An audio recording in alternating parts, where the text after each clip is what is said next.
Bienvenidos y bienvenidas a Entropía, el podcast donde exploramos el mundo de la investigación, desarrollo e innovación. Exploraremos avances en diferentes disciplinas y descubriremos cómo impactan en la sociedad. Desde un enfoque humanista. Acompáñanos a esta aventura. Entropía. ¿Qué tal? Sean bienvenidas y bienvenidos a una nueva emisión de Entropía, el programa de divulgación científica de la Universidad La Salle México y de la Vicerrectoría de Investigación. Hoy tenemos el honor de conversar con un destacado investigador cuyo trabajo explora las complejidades de la cultura, la psicología y la antropología. Bienvenido, doctor Jaime Echeverría. Doctor Luis Benítez, es un placer, Rodo, es un placer estar aquí y gracias por la presentación, tan amable presentación. Es que todavía no vienen las preguntas, doctor.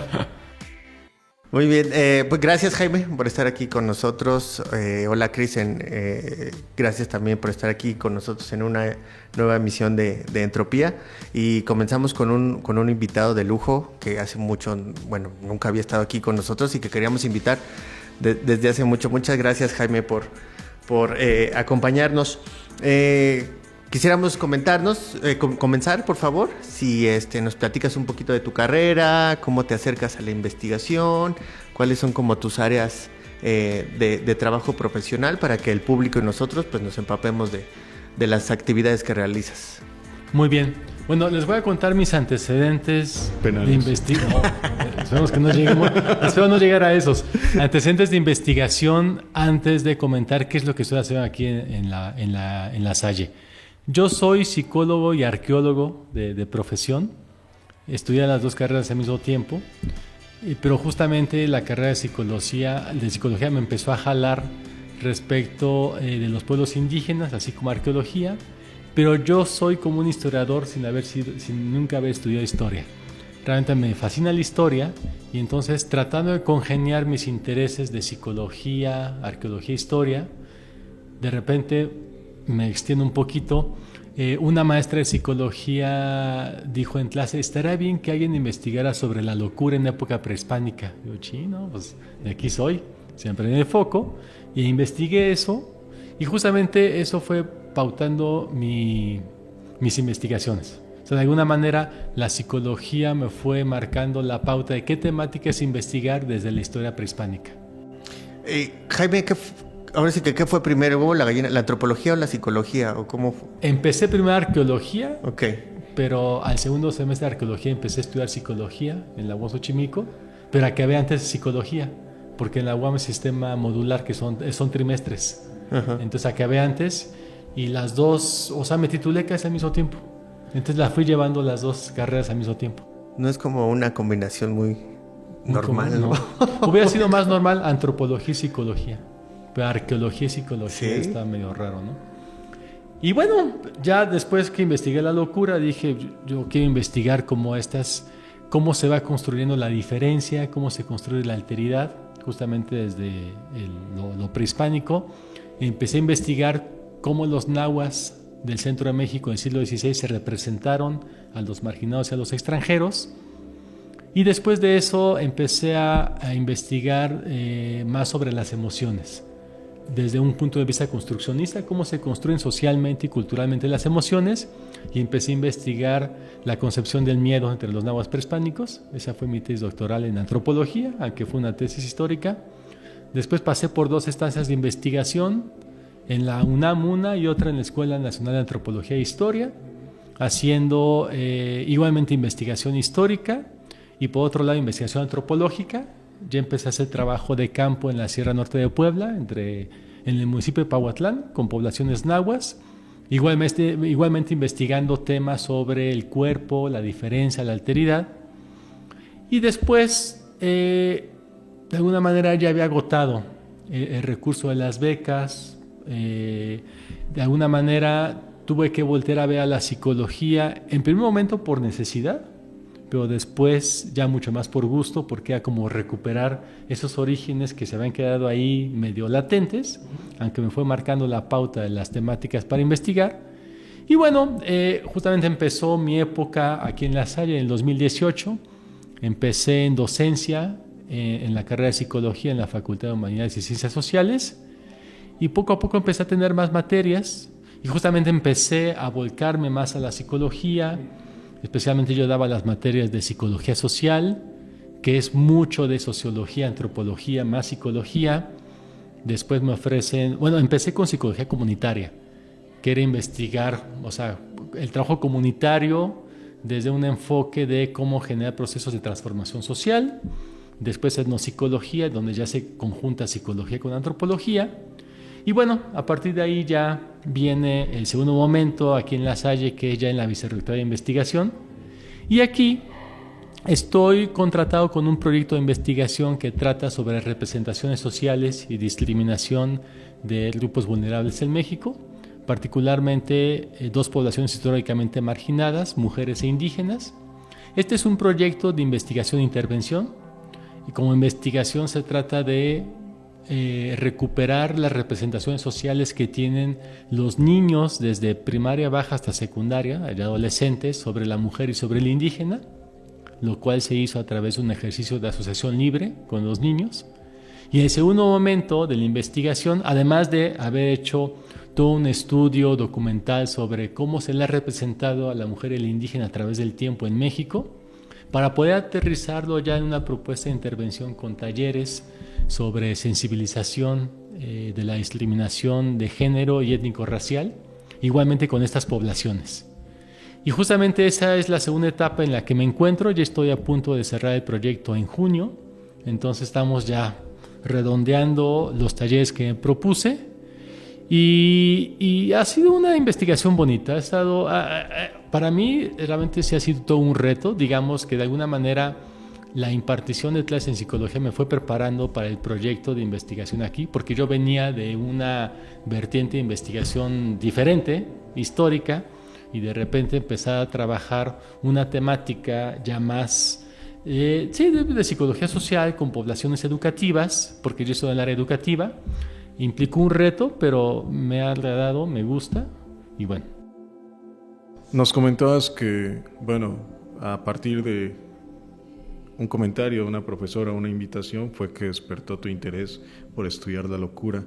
¿Y este proyecto de investigación, cómo surge? ¿Qué fue lo que despertó tu interés? El de aquí, la vicerrectoría, comentaba, a partir de las materias que yo imparto en la carrera de psicología, empecé a plantear un proyecto que fuera de psicología comunitaria, donde es intervenir sobre poblaciones a partir de una problemática identificada y plantear posibles soluciones, pero en comunidad. Entonces justamente la técnica del taller es muy propicia porque genera trabajo colaborativo, genera que los estudiantes en este caso propongan cosas en conjunto, lo que implica ponerse de acuerdo, y de alguna manera surge, ¿sí?, atendiendo más a la pregunta, a partir de los intereses que de alguna manera ya venía trabajando desde el ámbito de la docencia. Justamente en mis clases hablamos mucho sobre machismo, racismo. De alguna manera los planteamientos teóricos que se han venido trabajando en las materias lo aterricé ya más en un proyecto de investigación e intervención y con poblaciones educativas. ¿Por qué? Porque de alguna manera, como mi proyecto es un proyecto de prevención, hay que trabajar con las poblaciones más jóvenes. Entonces, no partimos de la idea de que estos niños, los de primaria y secundaria, ya discriminan. Sabemos que la discriminación existe como una problemática que está presente aunque a ti no te afecte directamente, pero de alguna manera ellos serán los posibles discriminadores en un futuro si no prevenimos, ¿no?, antes. No quiere decir que como intervención ya se acabó la discriminación en estos niños, pero es plantear ciertos lineamientos, ciertas actividades que ayudan primero a sensibilizar a la población y después a plantear alternativas viables, más favorables respecto a la problemática. Muy bien, Jaime. Oye, súper interesante todo esto. Me surgen dos preguntas. Nada más dos. Bueno, por ahora, porque el doctor Benítez tiene como tres también ahí, ya que le surgieron. Ya tenemos aquí elaboradas. ¿Por qué estudiar la locura de nuestros antepasados? Qué buena pregunta, ¿Por qué estudiarla?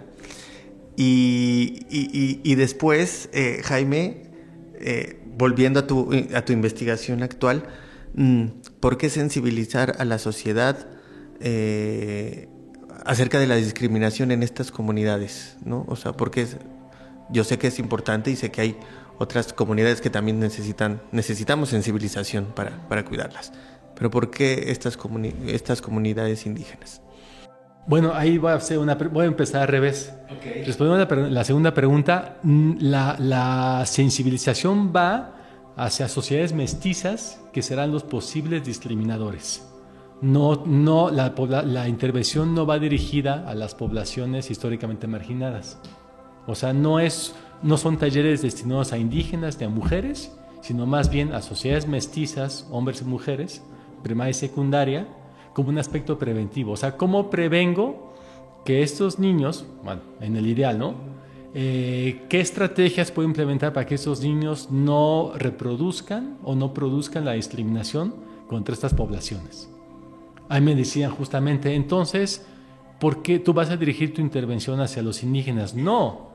O sea, de nada sirve que yo les diga a ellos por qué lo discriminan o por qué históricamente han sufrido discriminación. Creo que lo tienen bastante claro. Más bien, hacia las poblaciones que serán los posibles en un futuro discriminadores, que serían las sociedades mestizas, ¿no? Aquellos no indígenas, hombres y mujeres. Justo, sí, más bien yo creo que planteé mal la pregunta, pero era justo eso. ¿Por qué dirigir la prevención hacia la discriminación de esas comunidades? O sea, ¿de dónde surge como tu interés para prevenir? El interés, primero, indígenas, porque yo he hecho historia prehispánica, entonces ahí como que esa población la he trabajado desde la historia, la antropología, y sabemos que históricamente han sufrido discriminación. Y es interesante porque si bien como que le achacamos mucho a que con la colonia se echó al traste toda la sociedad indígena, la sociedad indígena muchas veces no hay que idealizarla. Tiene sus problemáticas de exclusión como todas las sociedades. A lo mejor no se han magnificado como la ideología racista que surge en el contexto europeo, pero también tenía sus procesos de exclusión y separación. Y eso fue una de mis investigaciones. Y en el caso de las mujeres, de alguna manera me han estado interesando trabajar sobre los sistemas ideológicos de dominación, machismo, clasismo, racismo, y de alguna manera, aunque la discriminación étnico-racial y la discriminación de género son cosas diferentes, la forma en que se articulan y los dispositivos ideológicos que intervienen son los mismos. Estereotipos, prejuicios, estigma y la forma en que se va construyendo esa diferencia y se la discrimina tanto a unos como a otros, siguen ciertas pautas. Entonces, de alguna manera, sin necesidad de que sea una visión desde la interseccionalidad, si de alguna manera es trabajar de forma paralela esos dos fenómenos de exclusión y, bueno, justamente desde la prevención, ¿no? Por eso trabajar con esas poblaciones de niños y chavos de secundaria, ¿no? Para prevenir. Y respecto a la segunda pregunta, ¿por qué la locura? En primera instancia, cada vez que tú escuchas que alguien te comenta ideas que se pueden hacer, la receptividad no es la misma dependiendo de la persona. Cada persona tiene ciertas sensibilidades por una temática u otros ciertos intereses. Yo creo que como yo siempre me he sentido medio diferente, como que no siempre embono totalmente en los grupos sociales. ¿Tú? Yo, ¿Sí? Sí, yo era muy introvertido. Okay. O sea, a partir de que empecé a estudiar arqueología y la antropología, me volví más extrovertido. De alguna manera, entonces, la temática de la locura, al ser un fenómeno de exclusión, pues me atrajo, yo creo que por también formas de ser de uno, ¿no? Entonces, o sea, cada vez que uno investiga, pues a ti te cambia tú como eres, cada investigación que haces. Entonces me sentí atraído por la temática y como se congeniaba psicología con historia, arqueología, ahí hice el match, ¿no? Que era posible. De hecho, rapidísimo, estábamos en el seminario de tesis de último semestre de arqueología y el maestro arqueólogo empieza a leer, teníamos que apuntar el tema de investigación de tesis y dice, hay varios temas que me llamaron la atención, especialmente uno que dice que va a investigar la locura en época prehispánica y todos de ahí, ¿y eso qué? O sea, ¿cómo para qué? O sea, ¿quién investiga eso desde la arqueología? Pues sí, la verdad es que es un tema de locos, ¿no? Pero mira, afortunadamente salió bien, está publicado ese libro. Porque se centran más en cosas como históricas, ¿no? O sea, como en qué significaba tal cosa o cómo era su vida en tal cosa. O sea, no... ¿Cómo podemos ver que pues no se le daba como importancia como a las cosas psicológicas, ¿no? O emociones. Sí. Simplemente era como el vivir, el sobrevivir. Claro. Sí, bueno, es que aquí, sin ahondar mucho, ha habido como diferentes corrientes historiográficas de cómo escribir la historia, y la Escuela de los Anales, que es una escuela francesa, justamente pone atención sobre acontecimientos cotidianos, fenómenos de exclusión, poblaciones que nunca habían sido tocadas por la historia, porque antes la historia positivista era grandes personajes, grandes acontecimientos, historia política, económica. Y de repente ponte a estudiar la vida de los sin historia, o de la vida de gente que campesina, común y corriente. ¿Ellos qué? No, pues la vida cotidiana es realmente donde tú percibes los cambios en la sociedad, ¿no? Donde tú percibes ese latido de la sociedad. Pero, ¿y entonces por qué estudiarlo por la locura? Ah, ¿la locura? Me sentí atraído. Muy bien. Bueno, pues ya vendrá seguramente un estudio desde los tiempos prehispánicos hasta la Castañeda. ¿Puedo hacer un comercial rapidísimo? No Claro, se puede. por Claro que favor, sí, podemos salirnos del guión sin problema. No, es que justamente se va a publicar en Parmenia la tesis doctoral de los miedos en época prehispánica. Entonces esperemos que salga como a finales de año. Y ¿Estás como director de tesis? ¿O? No, es mi investigación. Sí, mi investigación. Desde un inicio la pensé como un libro y tiene todo el formato de un libro. Los historiadores son muy rolleros, me salieron 500 hojas de tesis. Sí, son rolleros. La academia es muy rollera en general. Sí, los de ciencias sociales y humanidades peor. El comercial es eso. Va a salir el libro de los miedos en época prehispánica. Muy bien. Doctor Benítez, ¿usted cuál cree que hayan sido los miedos en la época prehispánica? No sé. Seguramente ese miedo universal que es el de la muerte, seguramente, ¿no? Y por eso está atravesado esta tradición de orar, de rendir tributos para tener una buena vida o en su caso una buena muerte. Y retomando precisamente con estos elementos que nos planteas, doctor Jaime, nos gustaría preguntarte ¿cuáles fueron las conductas de discriminación que tú has notado, ¿no? Tal vez en estos estudios que desarrollas? ¿Cuáles son como las características más comunes de estos grupos específicamente y cómo se materializa esa discriminación? Ya en tiempos presentes, Sí. lo que he estado haciendo. Sí, o que se puedan arrastrar, ¿no? Porque finalmente los usos y costumbres prácticamente Muy interesante, estamos contrastándolos con unos nuevos estándares, ¿no? Más modernos o contemporáneos que nos permiten cuestionar creencias, costumbres y muchas actitudes. Mira, esto, Cristian, qué buena pregunta, me da la pauta para justamente recuperar una investigación que hice y de alguna manera plantear la historicidad de estos fenómenos y mecanismos de exclusión, discriminación, no es lo mismo. Justamente yo hice un trabajo sobre la construcción del estigma sobre el personal médico en tiempos de la pandemia. Y de repente, es muy interesante, porque de repente pareciera, la pandemia de COVID, un fenómeno totalmente inusitado por el mundo globalizado en el que estamos, pero realmente la forma de reaccionar y la forma de pensar el acontecimiento no es nada nuevo. O sea, si uno ve el registro de las diferentes epidemias que ha habido a través del tiempo, la peste negra en Europa, que es la clásica del siglo XIV, los fenómenos de la construcción del chivo expiatorio, es exactamente lo mismo lo que pasó en el sector médico, pero en un contexto muy definido. Entonces es interesante porque el estigma generalmente lo habíamos pensado sobre aquellas poblaciones que históricamente habían sido marginadas y eran el pretexto perfecto para echarles la culpa ante una desgracia humana, pero de repente lo que pasa con la pandemia es que se construyen estigmas sobre un personal o sobre un grupo poblacional que nunca había sido sujeto de un estigma, como el personal médico, a quienes desde siempre se les ha atribuido la función del saber, de curar. Hay una autoridad ahí. Y de repente esa autoridad queda totalmente tambaleada cuando se les empieza a depositar que ellos son los que contagian. ¿Por qué contagian? Decían, pues porque ellos, si un doctor había tenido contacto con una persona iba a decir VIH, con COVID o no, eso no importaba para la población. Tú, como traes bata, seguramente estuviste en contacto con este virus y aparte tú tienes la voluntad de contagiar a los otros porque sabiendo que con ese uniforme atendiste a los pacientes, así te subes al transporte público, así llegas a las tiendas. Entonces empezó a generar toda una construcción en donde de repente al primer mes de pandemia ya teníamos denuncias de violaciones a los derechos humanos y violencias contra el personal médico, enfermeras, camilleros, médicos, estudiantes. Quienes más mal se la pasaron fueron enfermeras. Pero interesante, solamente duró... A ver, dime. Y que ahí tenemos como otro sesgo, ¿no? O sea, enfermeras que en su mayoría son mujeres. Hay un sesgo, ¿no?, de género ahí totalmente. Ahí también de violencia de género, también por esa parte. Yo estuve rastreando a través de medios informativos, notas periodísticas, y solamente duró los primeros 5 meses de confinamiento el estigma. Interesante.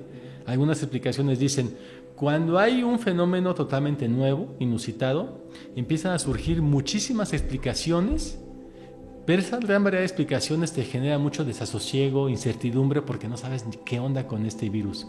En cuando pasaron 5 meses ya se tenía mayor conocimiento del virus, la sintomatología más o menos se estaba atendiendo, reduce esta violencia contra el personal médico y ya son los médicos de antes, ¿no? Los que te curan ya no son los que te contagian. Entonces fue interesante investigar eso porque justamente es necesaria en términos sociales como una forma de bajar la presión social ante este fenómeno mortal, digamos, que se construyen chivos expiatorios para descargar estas cargas, literalmente, este miedo e ira, y justamente una forma de luchar contra el miedo es justamente luchando contra el miedo, que implica violentar a ese posible objeto inductor de miedo que será la persona que contagia, ¿no? Entonces, eso es justamente pensando en cuáles son algunas de las marcas que tienden a discriminar. Justamente platicaba con Ricardo el tema del estigma y lo que vamos a investigar ahora es poner la mirada sobre cuáles son aquellos rasgos que para los niños terminan siendo a la larga un elemento que estigmatice a otro y lo vuelva diferente. Lo que he estado viendo, por ejemplo, la gordura. Creo que desde siempre el sobrepeso es un elemento que tiene que estigmatizar. De hecho, en la primaria, en un taller que estaba aplicando una alumna de discriminación étnico-racial, salió ahí, ¿cuáles serían aquellas?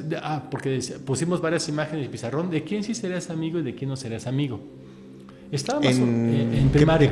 Primaria. Era una primaria privada, en primaria baja, era como tercero de primaria, y de inmediato salió que del niño gordo, yo no sería amigo, y fue lo que más dominó. El niño gordo. Entonces, de alguna manera hay que poner atención en qué elementos son los que a los niños les brinca, justamente que va a posibilitar que yo vuelva al otro un ser diferente, una persona diferente, y se le impute un estigma, ¿no? El estigma empezó en la época griega rapidísimo como unas marcas que se infligían sobre los cautivos, otro tipo de personas, esclavos, que los marcaban con cortadas o les quemaban como para que fuera una marca que fuera visible, para que el otro lo viera y se reconociera de inmediato que tenía una condición de inferioridad respecto de todos los demás. Esa marca ya es más simbólica muchas veces que física, y entonces la persona tiene algo en su carácter, su comportamiento o incluso en su vestimenta que detona en el otro que se vuelva diferente ante tus ojos. Y esa diferencia, ya en esta ideología del estigma, te vuelve una persona deshumanizada. Eres menos humano que yo, y en el máximo extremo, la mayor deshumanización es lo que provoca los genocidios, por ejemplo, ¿no? En el caso de los judíos, o sea, esta marca, la estrella que debían de portar, obviamente fue la seña física que les imputan para marcarlos como diferentes. Y bueno, justo a propósito de cuál es el como sustento teórico que le está dando al proyecto, me adelanto si es que a la pregunta. Es que lo ibas a preguntar. Perdón, es que partimos de las representaciones sociales.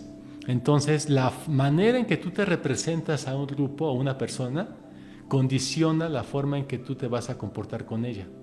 Si tú tienes una representación positiva de alguien, pues te comportas en términos muy amables, cordiales, pero si tú lo has representado en términos muy negativos, eso condiciona que tus comportamientos van a ser de animadversión, con violencia, agresividad, rechazo. Entonces la idea del proyecto es justamente, vamos a poner sobre la mesa cuáles son las representaciones negativas de los otros, y en este proceso de sensibilizarte sobre esto, vayamos construyendo, recuperando representaciones sociales favorables de los otros, que a la larga vayan a generar una modificación de esas actitudes o comportamientos sobre el otro. Si yo al indígena solamente lo puedo representar como una persona pobre, pues lo voy a tratar como una persona que no tiene capacidad de decisión, que no tiene autonomía, no puede ejercer ningún tipo de poder, porque es una persona minusválida en términos sociales.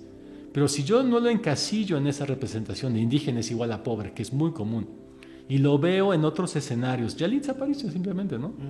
O sea, de repente uno tiene que encasillar ciertos grupos, ellos no pueden ocupar otros espacios más que los que históricamente se le han sido conferidos.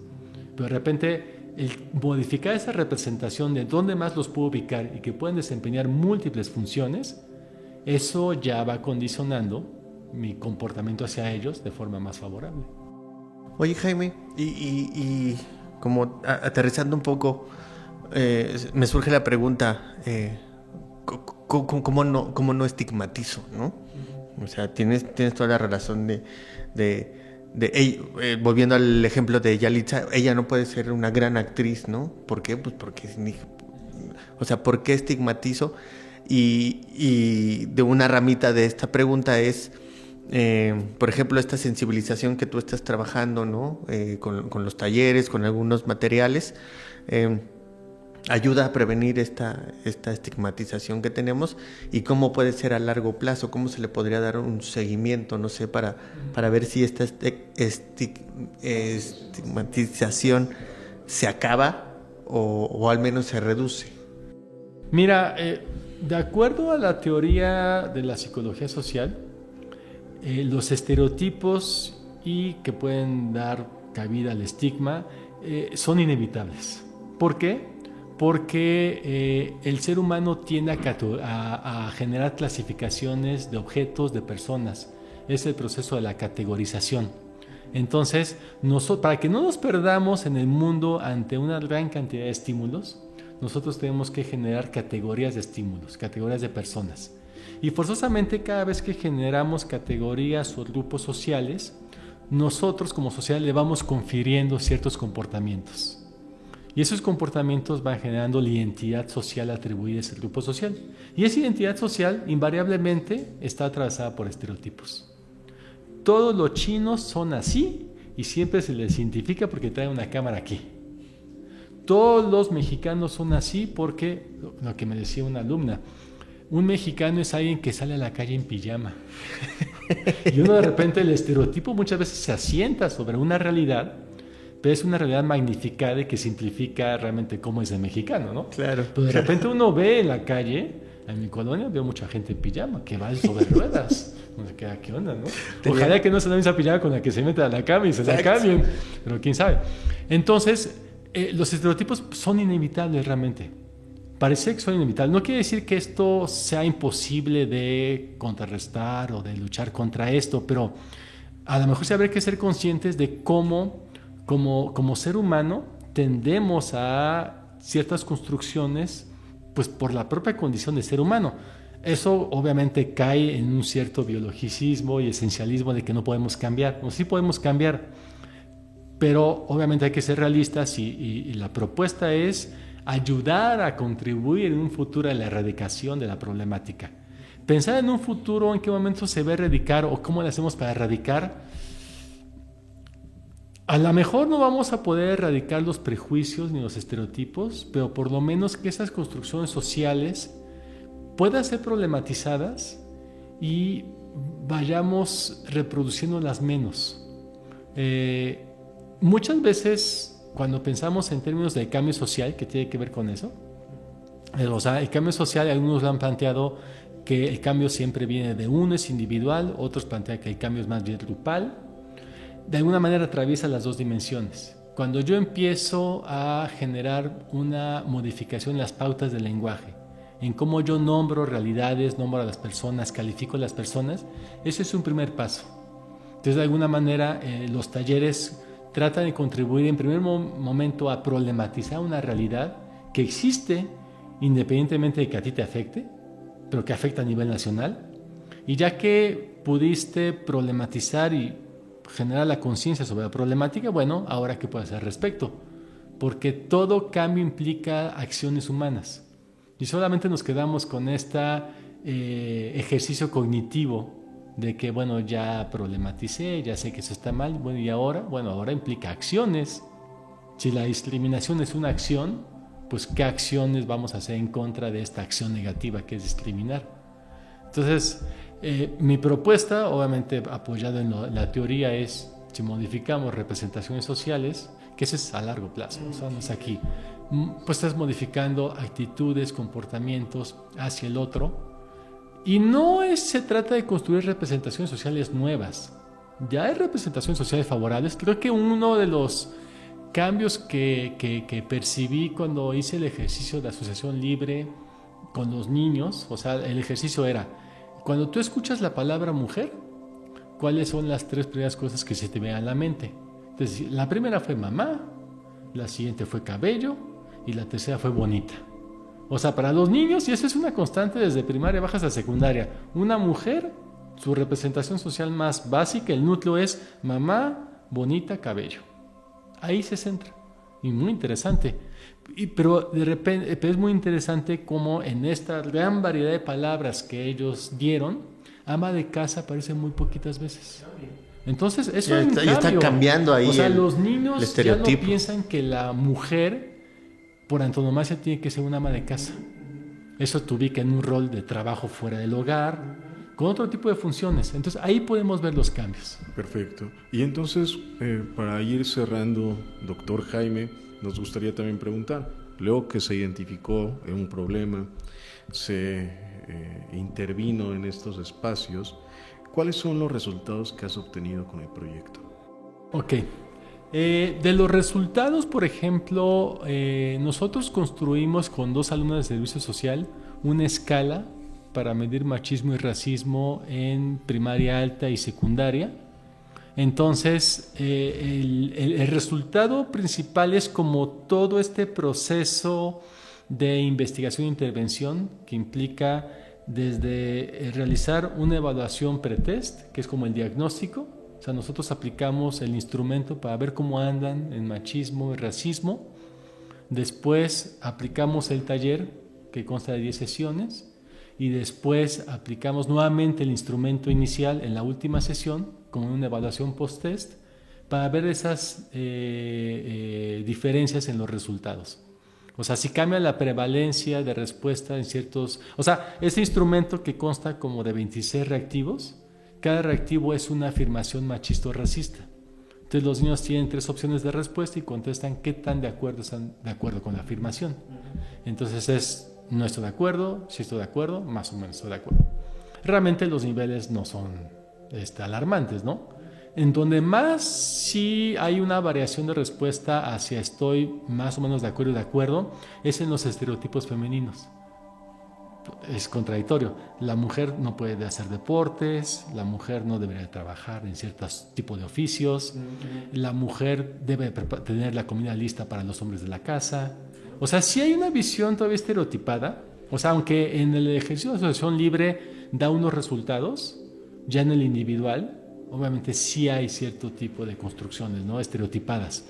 Nosotros sí vimos una variación en las respuestas. Disminuyeron estereotipos, pero al mismo tiempo subían en otros reactivos. Obviamente hay que tomar en cuenta la población. Muchas veces estos instrumentos se aplican en poblaciones de 300 personas o más, y estos eran grupos pequeñitos. Me decía el doctor Yacine Coronado, es que aquí hay que aplicar una lógica de los grupos pequeños, estadística de grupos pequeños. Bueno, él sabe de esas cosas, ¿no? Pero es interesante, o sea, ¿cómo podemos nosotros evaluar el taller a partir de esta modificación en los resultados de esta escala de machismo y racismo? Que digamos, hay un buen resultado aquí. Entonces creo que esto es importante.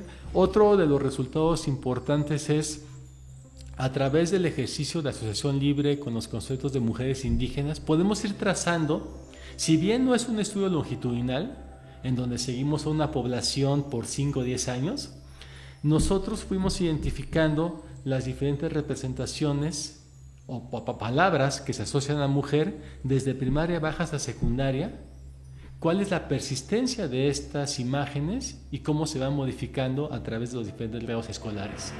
Eso es un muy buen aporte, el poder registrar la persistencia de conceptos y poder identificar los conceptos que van surgiendo respecto de la edad y el desarrollo sociocognitivo. Por ejemplo, en secundaria, en primaria alta, bueno, en sexto de primaria particularmente, empiezan a surgir conceptos como menstruación, senos, cadera.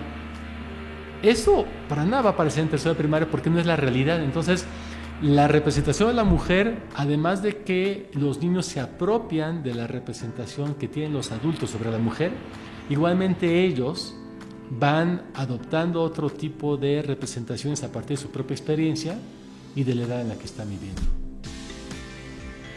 Muy bien, doctor Jaime, pues muy rica su plática, su investigación de muchísimo valor, de verdad de muchísimo valor en estos tiempos.